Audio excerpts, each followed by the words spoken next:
नमस्कार, मैं हूं संजय शर्मा। आप देख रहे हैं 4 PM महाराष्ट्र। देश की राजनीति अजीब मोड़ से गुजर रही है और फिर इस मोड़ पे कई सारी बाधाएं आ रही हैं। मोदी सरकार की नीतियों के कारण नौजवान परेशान है, किसान परेशान है और मध्यम वर्गीय परिवार तबाह हो गया है।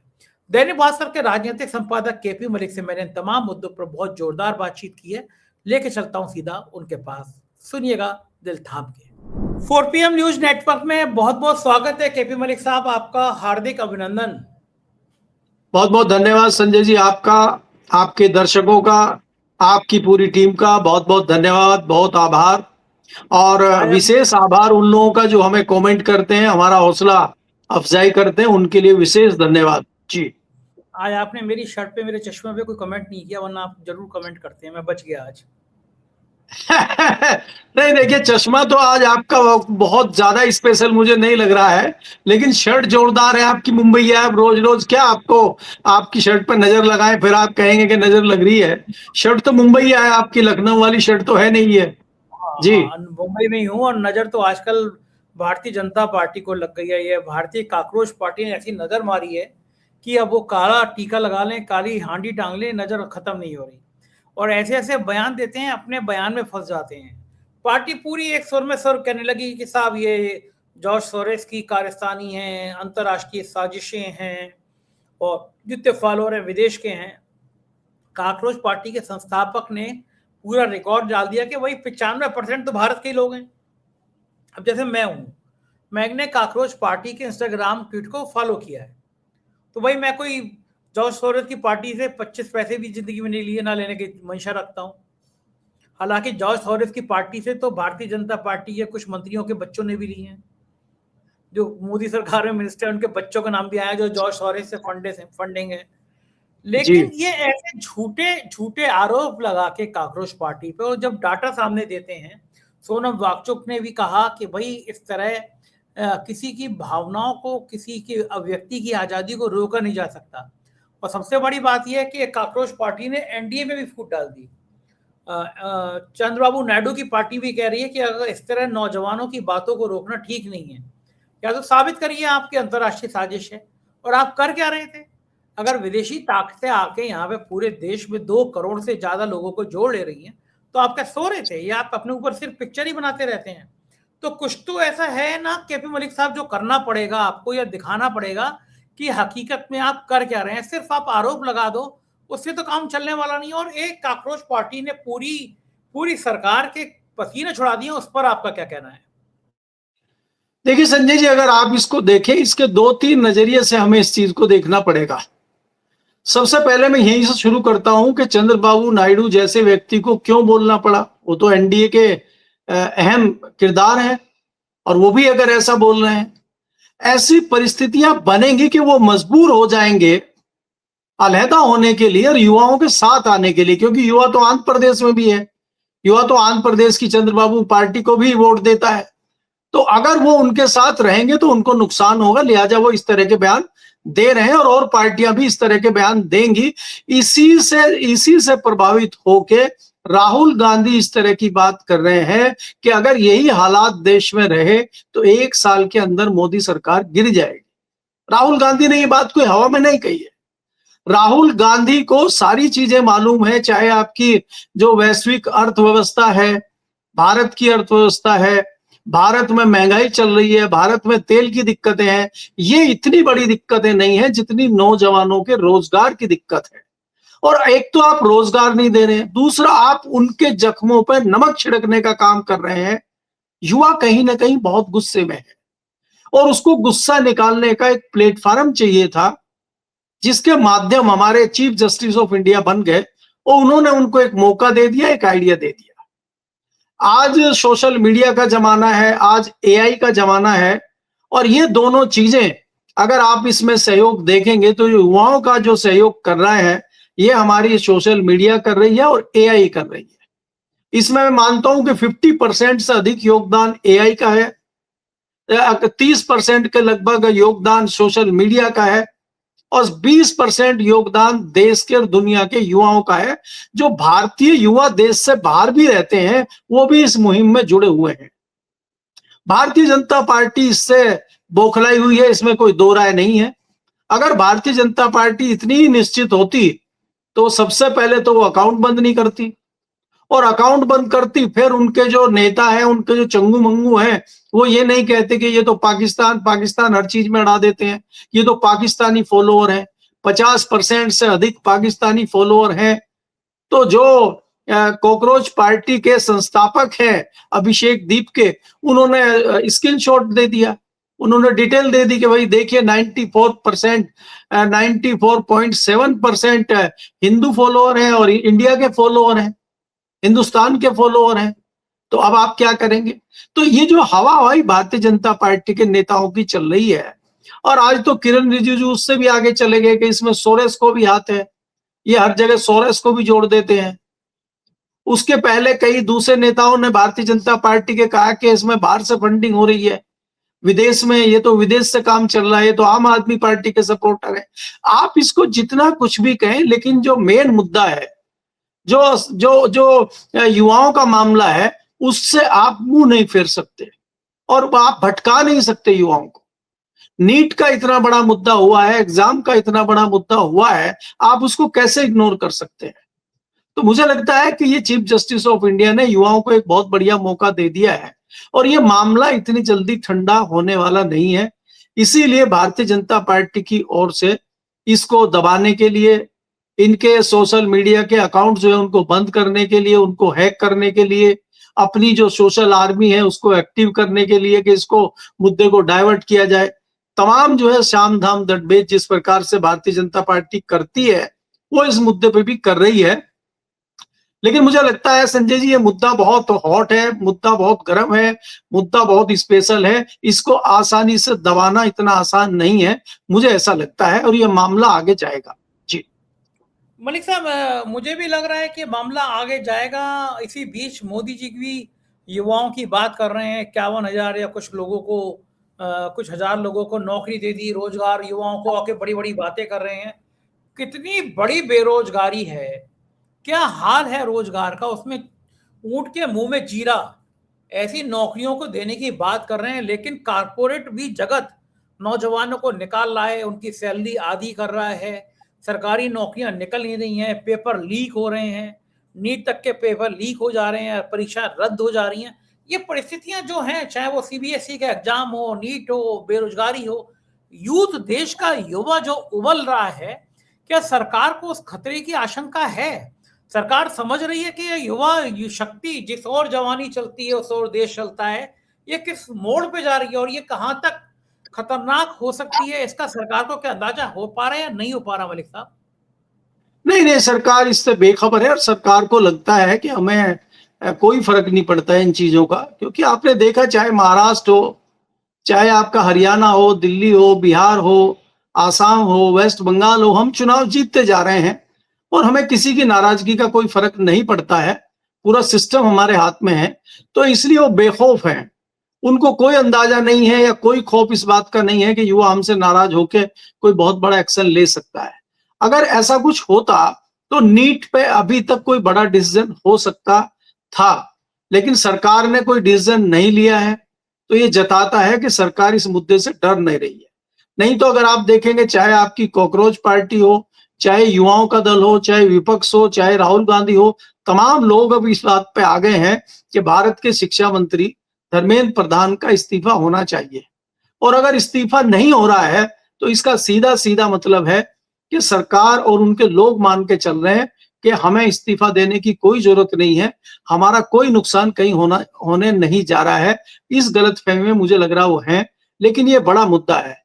दूसरा संजय जी, आपने बेरोजगारी की बात की है, लोगों को निकालने की बात की है। आज ही मैंने खबर पढ़ी है कि अमेरिका में भी जो अमेरिकन कंपनियां हैं, कई भारतीयों को निकालना शुरू कर दिया है, और अब उनको वहां से डिपोर्ट करने की भी कुछ कुछ खबरें आने लगी हैं। अगर वहां तादाद ज्यादा बढ़ती है बेरोजगारों की, भारतीय बेरोजगारों की, तो उनको फिर डिपोर्ट भी किया जाएगा। अब आप देखिए, अगर आप थोड़ा सा इस विषय में जानते हैं कि जो बच्चे पढ़ाई करके, तैयारी करके विदेशों में सेटल होते हैं, वहां नौकरी करते हैं, वो लोन लेके जाते हैं, वो लोन की भरपाई कर रहे होते हैं, एकाएक अगर उनकी जॉब जाती है और उनको भारत में डिपोर्ट कर दिया जाता है, तो उनके ऊपर जो इतना भारी भरकम एजुकेशन लोन है वो कैसे वो चुकाएंगे? वो कैसे डिप्रेशन में आ जाएंगे? उसका परिवार क्या करेगा? इस हालात को सोचने और समझने की आवश्यकता है। इसके अलावा आप भारत में भी अगर आप बात करेंगे, भारत में एक पीएसयू है, अभी मैं उसका नाम आपको नहीं बताऊंगा, गवर्नमेंट ऑफ इंडिया की एक बड़े मंत्रालय की पीएसयू है। 2 दिन पहले ही उसमें से 35 लोगों को निकाल दिया है और उनको निकाल के कह दिया है कि देखेंगे बाद में, और अब उनको उनके ऊपर बेरोजगारी की तलवार लटक गई है। जिसको आप सेंट्रल गवर्नमेंट की नौकरी कहते थे, उससे एकाएक आपको बाहर कर दिया है। तो ये हालात देश में और विदेशों में अगर भारतीय युवाओं के लिए बन रहे हैं, तो इसका हश्र आने वाले समय में क्या होगा, इसकी कल्पना आप कर सकते हैं। तो इसलिए आपका ये कहना कि ये मामला कितने आगे तक बढ़ेगा, युवाओं का कितना मामला आगे बढ़ेगा, बेरोजगार युवा क्या करेंगे, कॉकरोच पार्टी कहां तक जाएगी, क्या हालात होंगे, अभी इसमें आपको देखना होगा, क्योंकि परिस्थितियां तो गंभीर दिखाई दे रही हैं। जी बिल्कुल ठीक है ना मलिक साहब। और मैं नौजवानों के अलावा, चूंकि आप समाज के विभिन्न तबकों से बहुत संपर्क करते हैं, आप एक्टिविस्ट के संपर्क में रहते हैं, आप नेताओं के संपर्क में रहते हैं, एक लंबा चौड़ा आपका सामाजिक सर्कल है और समाज के हर वर्ग से आपका संपर्क रहता है। मलिक साहब, मैं ये जानना चाहूंगा, जो मध्यम वर्ग के लोग हैं, मध्यम वर्गीय परिवार हैं, जो एक बहुत बड़ी ताकत रखते हैं, लेकिन उन बेचारों को हमेशा इलायची की तरह इस्तेमाल किया जाता है, बिरयानी में काली मिर्च की तरह इस्तेमाल किया जाता है। जब बिरयानी बन रही होती है तो इलायची डाली जाती है, टेस्ट अच्छा आ जाए, काली मिर्च डाल दी जाती है, लेकिन जब खाने का नंबर आता है तो उसको निकाल दिया जाता है। तो ये जो मध्यम वर्गीय परिवार हैं, इनको मोदी जी ने अपना इलायची और काली मिर्च समझ लिया है कि ये बेचारे जाएंगे कहाँ। और मुझे लग रहा है पिछले कुछ सालों में सबसे ज्यादा कमर किसी की टूटी है तो इस मध्यम वर्ग की टूटी है। हाल देख लीजिए, पेट्रोल डीजल लगातार धीरे धीरे करके, मतलब मौत का इंजेक्शन की सिरिंज भी धीरे धीरे करके लगा रहे हैं। वो 5 रुपए बढ़ गया और लोग कह रहे हैं 20 रुपए तक बढ़ेगा। अगर इकट्ठा बढ़ा देंगे तो क्रांति आ जाएगी, लोग सड़क पे आ जाएंगे। 90 पैसे करके बढ़ाते रहो। नतीजा ये है कि सीधा जेब पे पड़ रहा है, राशन महंगा हो रहा है, तेल महंगा हो रहा है, सब्जी महंगी हो रही है, हर चीज महंगी हो रही है। मध्यम वर्गीय परिवार जो मोदी जी को भगवान विष्णु का अवतार कहते थे, अब उनकी क्या हालत है, क्या लगता है आपको? नहीं, देखिए संजय जी, जिस प्रकार से धीरे धीरे महंगाई बढ़ रही है, तेल के रेट बढ़ रहे हैं, जो सबसे बुनियादी चीज है, ब्रेड पे सीधे 5 रुपए बढ़ गए। इधर पेट्रोल पे 5 रुपए बढ़े, उधर ब्रेड पे 5 रुपए बढ़ गए हैं, दूध पे 2 रुपए बढ़ गए हैं, बाकी सब्जियों पे या किसी भी चीज पे आप देखेंगे, खाने के राशन पे तमाम पैसे बढ़ गए हैं, किसी पे 2 रुपए, किसी पे 5 रुपए, उस तरह से पैसे बढ़ गए हैं। और अभी तक एक दौर हुआ है कि सरकार ने पहले 3 रुपए बढ़ाए, फिर 90 पैसे बढ़ाए, फिर 97 पैसे बढ़ाए, करीबन 5 रुपए सरकार ने बढ़ाए हैं और 5 रुपए इधर बढ़ गए हैं। तो इसका सीधा सीधा मतलब है कि जितना पैसा उधर बढ़ेगा, इतना इधर बढ़ जाएगा और सबसे ज्यादा प्रभावित उसमें मध्यम वर्गीय होगा। भारतीय जनता पार्टी मध्यम वर्गीय को जानती है कि उसको हमें कैसे भरमाना है, कैसे उसको इलेक्शन में अपने साथ लेके आना है, वो भारतीय जनता पार्टी बखूबी जानती है। उसको जातिवाद में तोड़ देना है, उसको धार्मिक एजेंडे पे लेके आ जाना है, उसको क्षेत्रवाद में बांट देना है, उसको जातिवाद में बांट देना है, हिंदू मुस्लिम कर देना है, उसको अपने साथ लेना है। आपको याद होगा कि हिंदू खतरे में है और भारतीय जनता पार्टी की सरकार है और देश मजबूत हाथों में है और हिंदू खतरे में है। तो मध्यम वर्गीय समझ नहीं पा रहा है कि दोनों बातें एक साथ कैसे हैं, कि जब देश मजबूत हाथों में है तो हिंदू खतरे में कैसे है। देश बढ़िया चल रहा है क्योंकि अब्दुल टाइट है, तो हमें अब्दुल को टाइट रखना है, खर्चा चाहे जितना बढ़ जाए। अभी देखिए आप उत्तर प्रदेश में संजय जी इलेक्शन है, लेकिन बड़ी मजेदार चीजें उत्तर प्रदेश में हो रही हैं कि एक तरफ तो दिल्ली है और एक तरफ लखनऊ है। बाबा का सोटा वहां घूम रहा है लखनऊ में और दिल्ली से पैंतरेबाजी चल रही है। दिल्ली से भेजा गया है आपके ऊर्जा मंत्री को, और ऊर्जा मंत्री गुजरात कैडर के आईएएस हैं और वो पहले एमएलसी बन के और वहां मंत्री बन के ऊर्जा मंत्रालय चला रहे हैं, और बाबा जो है बीच बीच में उनको पूछ रहे हैं कि बिजली कब आएगी, तार कहाँ जुड़े हुए हैं।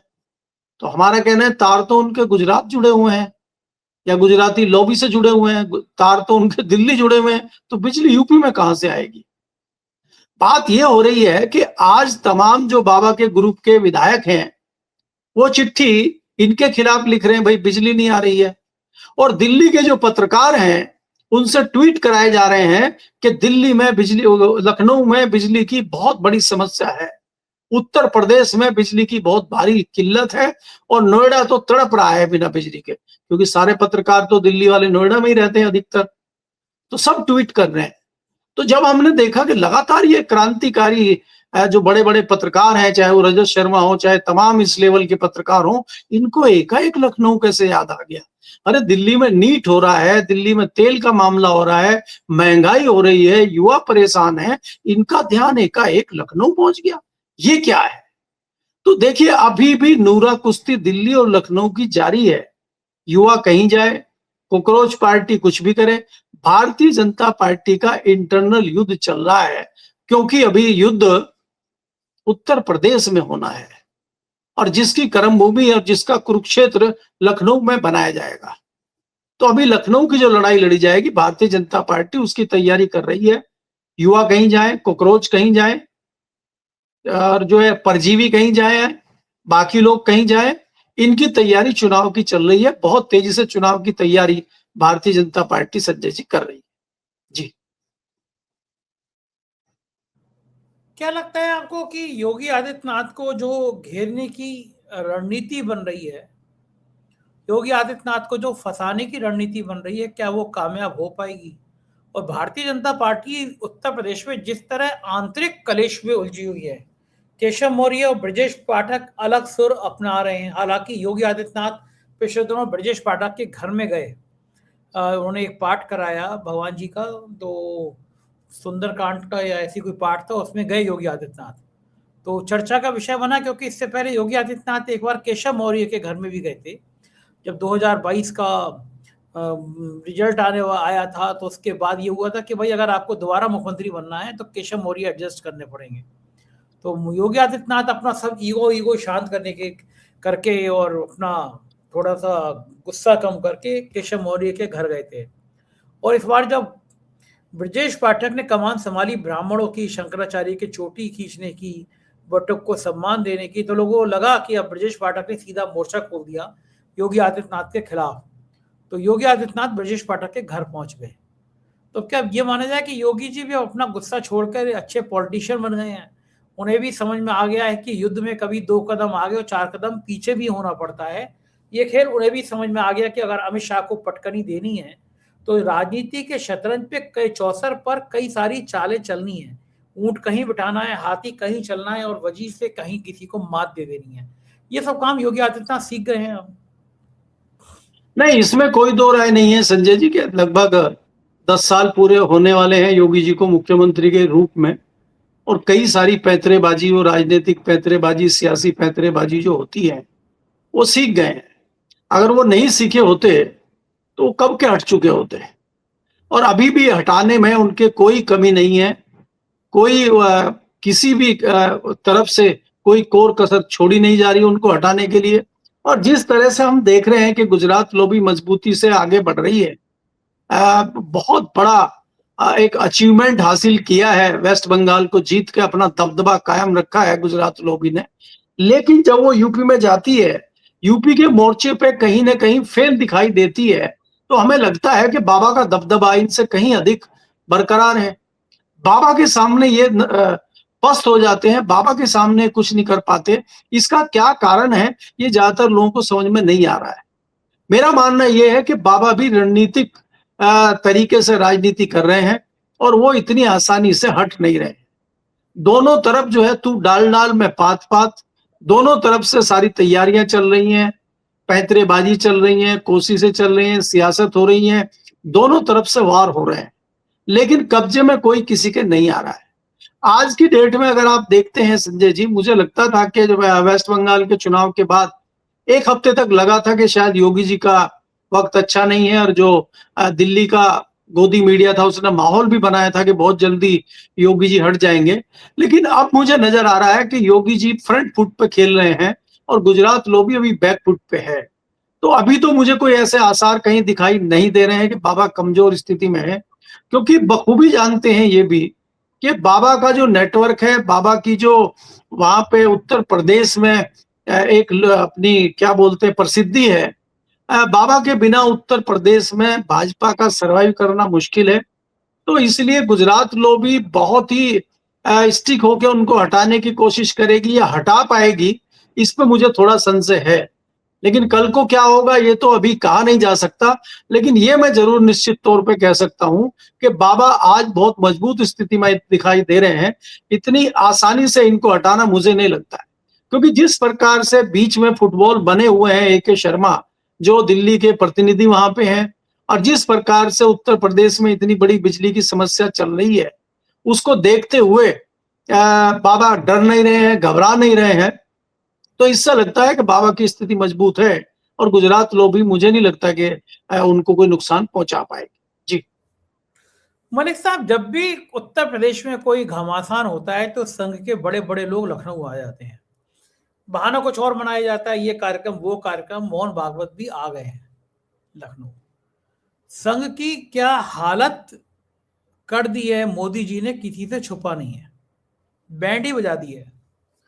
ऐसे दौर में जब योगी जी को हटाने को, योगी जी को फंसाने की कवायद चल रही है, मोहन भागवत का उत्तर प्रदेश का दौरा क्या 2027 के संदर्भ में देखा जा सकता है?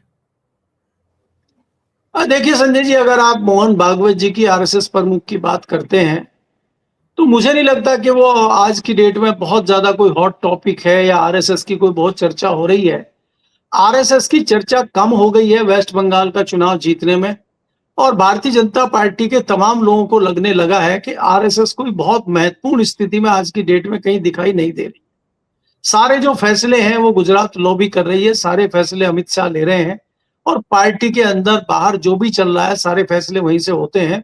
नागपुर आज की डेट में कमजोर स्थिति में दिखाई देता है। मोहन भागवत जी कहीं आ रहे हैं, जा रहे हैं, इसका कोई बहुत प्रभाव कहीं पड़ेगा मुझे नहीं लगता। और मैं को खास इत्तेफाक भी इस बात से नहीं रखता कि उत्तर प्रदेश में अगर मोहन भागवत जी आए वो कोई विशेष एजेंडा लेके आए हैं या कोई विशेष तौर पे वो कोई बहुत बड़ी चीज करने आए हैं। मुझे ऐसा अभी कुछ लग नहीं रहा है। देखिए संजय जी, अभी क्या है, चौसर तो तैयार हो रही है उत्तर प्रदेश में। जिस प्रकार से आप देख रहे हैं कि अखिलेश यादव बहुत ही उत्साहित हैं, वो अपने पीडीए को लेकर, उनको लगता है कि पीडीए का फॉर्मूला बहुत अच्छा चला है।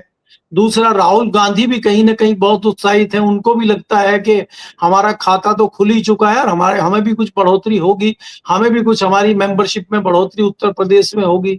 तीसरा, आज आपने देखा कि मायावती जी भी एक्टिव हो गई हैं, मायावती ने भी मीटिंग बुलाना शुरू कर दिया है।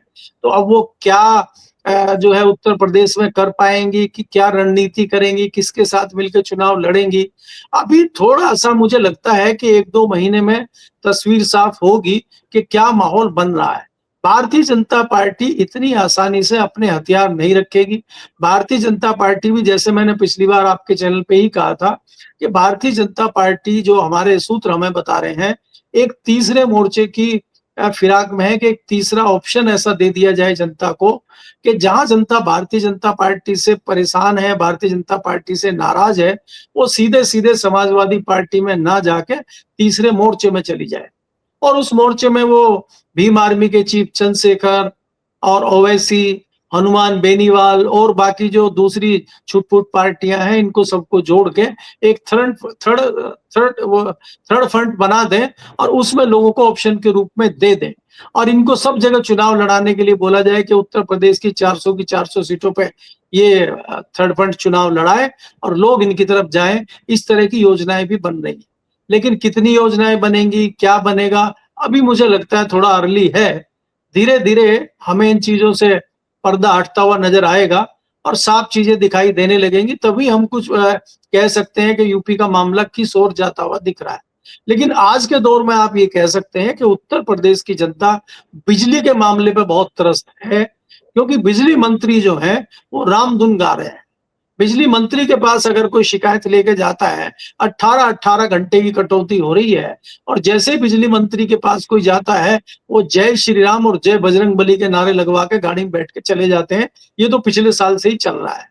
दूसरी बात, अभी इन्होंने अखिलेश यादव ने बिजली के मामले पे एक लंबा चौड़ा ट्वीट किया था, फिर उसी अंदाज में मंत्री जी ने एक लंबा चौड़ा जो है जवाब उनको दिया और उनके जमाने की याद उनको दिलाई।